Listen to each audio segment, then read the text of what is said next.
Hello everyone, I hope आप सभी लोग ठीक ठाक होंगे। यूपीएससी का सिलेबस बहुत बड़ा है, हमें बहुत सारी चीज़ें याद रखनी पड़ती है। प्रीलिम्स के लिए आपको बहुत सारे फैक्ट्स याद करने पड़ते हैं, places in news, species in news, IUCN status वगैरह वगैरह। और मेंस के लिए आपको बहुत सारा डेटा याद करना पड़ता है फॉर एवरी टॉपिक, क्योंकि हमें चीज़ें सब्सटैंशिएट करनी पड़ती है। मेंस में कोई भी पॉइंट लिख रहे हैं तो उसे सब्सटैंशिएट करना पड़ता है। तो अल्टीमेटली समरी ये है कि हमें चीज़ें बहुत सारी याद करनी पड़ती है। सिलेबस भी इतना बड़ा है, सब्जेक्ट्स भी इतने सारे हैं, तो कितनी सारी चीज़ें कैसे याद करें। तो याद करने के कुछ कुछ तरीके होते हैं, कुछ ट्रिक्स होती हैं जिनको यूज़ करके आप अपनी प्रिपरेशन ईजी कर सकते हो और आप अच्छे से चीज़ों को याद भी रख सकते हो। तो इस वीडियो में हम यही सारी चीज़ें डिस्कस करने वाले हैं कि what are the few techniques जो आप यूज़ कर सकते हो ताकि आप चीज़ें अच्छे से याद रखो और आप भूलो ना उन्हें। तो सबसे पहले आपको अगर ये वीडियो अच्छी लगती है, मेरे चैनल की और भी बाकी वीडियोस भी अच्छी लगती है, तो प्लीज़ इसको लाइक करो, चैनल को सब्सक्राइब करो और बाद में इसे शेयर भी कर देना पूरा देखने के बाद। पहले अभी देख लो। तो पहले हम कुछ टिप्स एंड ट्रिक्स मैं आपको बताने वाली हूँ। तो सबसे पहले एक ट्रिक है, वो है निमोनिक्स। तो आपको कोई भी टॉपिक जो डिफिकल्ट लगता है उसको उसके निमोनिक्स बनाने का ट्राई करो। जैसे कि कैस्पियन सी के अराउंड कौन कौन सी कंट्रीज है, तो इसका निमोनिक आप बना सकते हो तारिक। ऐसे करके आप कंट्रीज को याद रख सकते हो। तो ऐसे ही बाकी टॉपिक्स के लिए भी निमोनिक्स बनाने का ट्राई करो, या फिर आप एक स्टोरी फॉर्म में चीज़ों को याद रखने का ट्राई करो। जैसे कि हिस्ट्री के लिए अगर आप टाइमलाइन बनाते हो, हिस्ट्री के लिए अगर आप चीज़ों को स्टोरी फॉर्म में समझते हो, तो आप हिस्ट्री कभी नहीं भूलोगे। देखो होता यह है कि जैसे हिस्ट्री में बहुत सारे क्वेश्चंस आते हैं। 2021 में प्रीलिम्स में एक बार क्वेश्चन आया था, उसमें उनने पूछा था कि 8 अगस्त 1942 को क्या हुआ था। अब अगर आपको 8 अगस्त नहीं भी पता है, लेकिन आपको पता है कि 1942 को क्या हुआ था, उस साल क्या चल रहा था इंडिया में, तो आप ये क्वेश्चन आराम से आंसर कर पाते। तो इसीलिए हिस्ट्री के लिए टाइमलाइन इज वेरी इंपॉर्टेंट। बाकी सब्जेक्ट्स के लिए जो फैक्चुअल चीज़ें हैं, करंट अफेयर्स के लिए, इंटरनेशनल रिलेशंस के लिए, वहाँ पे आप निमोनिक्स बनाओ। निमोनिक्स बना के चीज़ों को याद करो। और बाकी और भी कोई सब्जेक्ट्स हैं जहाँ पे आप निमोनिक्स बना सकते हो, तो निमोनिक्स बनाओ।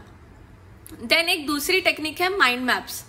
माइंड मैप्स बनाना बहुत हेल्पफुल है और ये बहुत ही आप एक टॉपिक को बहुत ही कॉम्प्रिहेंसिवली कवर कर पाओगे अगर आप माइंड मैप्स बनाओगे। तो कोई भी एक टॉपिक ले लो एंड देन उसका वाई, हाउ, व्हेन ऐसे करके सारी चीज़ें लिख लो। ऐसे मतलब बीच में एक टॉपिक लिखो, देन उसके साइड में सारी चीज़ें लिख लो, और ऐसे करके आप फुल माइंड मैप बना सकते हो।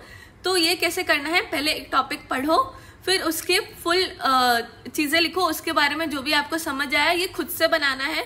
किसी का बना बनाया माइंड मैप कॉपी नहीं करना है, क्योंकि वो फिर आपके लिए रट्टा मारने जैसा ही हो जाएगा। माइंड मैप बनाने का ये पर्पस है कि वो आपके दिमाग में बैठ जाए, आपको चीज़ें याद ना करनी पड़े। तो ऐसे करके दूसरी टेक्निक यही है कि आप माइंड मैप्स बनाओ। और थर्ड ये है कि आप नोट्स बनाओ, लेकिन हर चीज़ के नोट्स मत बनाओ। जैसे कि लक्ष्मीकांत, स्पेक्ट्रम, इन सब चीज़ों के नोट्स मत बनाओ, ये एकदम टाइम वेस्ट है। वो बुक ऑलरेडी नोट्स के फॉर्म में है, स्पेक्ट्रम ऑलरेडी नोट के फॉर्म में है, तो फिर उसी को रिवाइज कर लो। कुछ न्यू चीज़ ऐड करनी है तो उसी बुक में ऐड कर लो, अलग से उसमें उसके नोट्स बनाने को मत जाओ, क्योंकि return on investment will be very low. पूरा टाइम नोट्स बनाने में चला जाएगा, पढ़ नहीं पाओगे। इससे अच्छा तो ये होगा कि उसी बुक के मल्टीपल रिविजन्स कर लो। तो दूसरी चीज़ हो गई, थर्ड पॉइंट हो गया नोट्स बनाना।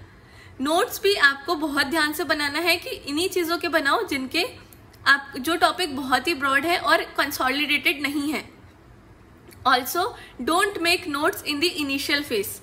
आप जब मल्टीपल रिविजन कर लेते हो किसी चीज़ का, तो उसके बाद नोट्स बनाओ। स्टार्टिंग में नोट्स मत बनाओ, क्योंकि स्टार्टिंग में तो आपको पता भी नहीं होता कि आपको क्या चीज़ें याद रह रही हैं, क्या आप भूल रहे हो और क्या इंपॉर्टेंट है क्या नहीं है। नोट्स उन चीज़ों को बनाना चाहिए जो आप भूल जाते हो, तो ताकि आप वहाँ से देख लो। जो चीज़ें याद रहती हैं तो उनका नोट्स मत बनाओ। तो एक हो गया नोट मेकिंग। एंड देन एक दूसरी टेक्निक है जो कि है एक्टिव रिकॉल। तो इसमें आपको करना ये है कि रात को सोने से पहले एक A4 साइज शीट ले लो और उसमें जो भी दिन भर पढ़ा है उसको लिखो। सारी चीजें जो भी आपको याद आ रही हैं उनको लिखते जाओ, कीवर्ड फॉर्म में लिखो, फुल सेंटेंसेस मत लिखो, एक एक कीवर्ड लिखो। जैसे कि अगर आज आपने मिडाइवल हिस्ट्री में विजयनगर एम्पायर पढ़ा तो विजयनगर लिखो, फिर उनके टेम्पल्स के बारे में लिखो, ऐसा ऐसा करके जो भी चीज याद आ रही है वो लिखो। इतना स्ट्रेस मत लो कि आपको कुछ याद नहीं आ रहा, आपको चीजें याद आएंगी। अगर आपने पढ़ा है अच्छे से तो कुछ ना कुछ तो याद आएगा ही। जो भी याद आ रहा है वो लिख दो। उसके बाद उन जो भी आपने कीवर्ड्स लिखे हैं उनके बीच में इंटरलिंक करना स्टार्ट करो और टॉपिक को उस हिसाब से इमेजिन करो कि आपने क्या पढ़ा था इसके बारे में, इस कीवर्ड के बारे में क्या पढ़ा था। ऐसे करके मेंटली रिवीजन करो उस चीज का जो आपने पढ़ा था। तो ये टेक्निक अगर आप करोगे, एवरीडे करोगे, तो आपको रिवीजन करने का ज्यादा प्रॉब्लम नहीं होगी रिवीजन करने के लिए बाद में। एवरीडे इतना इतना करते जाओगे, फिर कभी आप अगर 1 महीने में रिवीजन भी कर रहे हो हर चीज का, तो आप बहुत आराम से चीजें रिवाइज कर पाओगे, आपको ज्यादा डिफिकल्टी नहीं होगी रिवीजन करने में। देन एक दूसरा टेक्निक है कि सुबह उठ के सबसे पहले जो कल रात को पढ़ा था वो पढ़ लो। तो जैसे कि अगर आपने पढ़ा था, कल दिन भर में जो भी पढ़ा था, हिस्ट्री पढ़ी थी, तो सुबह उठ के हिस्ट्री को थोड़ा ऐसे पेज पलटा लो, देख लो, ठीक है। तो ये आप वैसे करके, ये एक दूसरी टेक्निक है, इसको यूज कर सकते हो। लेकिन ज्यादा टाइम मत दो, क्योंकि कल ही तो पढ़ा है तो भूलोगे तो नहीं, लेकिन बस ऐसे देख लोगे तो कुछ कुछ कीवर्ड्स याद आ जाएंगे और फिर मेंटली उसका रिवीजन कर लो। पूरा टाइम उस पर स्पेंड मत करो कि 1 घंटा बैठ के फिर वापस रिवाइज कर रहे हैं, ये मत करो, ठीक है। तो एक टेक्निक ये हो गई। देन दूसरी टेक्निक ये है कि जब कोई भी, अगर आपने कल हिस्ट्री पढ़ी थी तो अगर आज भी आप हिस्ट्री पढ़ रहे हो तो लास्ट के फ्यू चैप्टर्स जो आपने पढ़े थे उनको एक बार ऐसे जल्दी से देख लो। तो जब भी पढ़ने को जा रहे हो तो बैक स्टोरी भी थोड़ी सी देख लिया करो कि क्या चल रहा था, क्या हो रहा था, उस हिसाब से चीज़ों को टाइमलाइन बना के चीज़ों को समझ के पढ़ो, थोड़ा बैकग्राउंड लेके। तो क्या होता है कि आपने जल्दी से थोड़ा पीछे का भी रिविजन कर लिया और आगे भी आप पढ़ रहे हो। ऐसा ही आप करंट अफेयर्स के लिए भी कर सकते हो। अगर आप करंट अफेयर्स का कुछ पढ़ रहे हो तो थोड़ा सा बैकग्राउंड में भी जाके पढ़ लो, थोड़ा सा देख लो कि कल क्या पढ़ा था, और उस हिसाब से वैसे आपका एवरीडे रिवीजन हो जाएगा।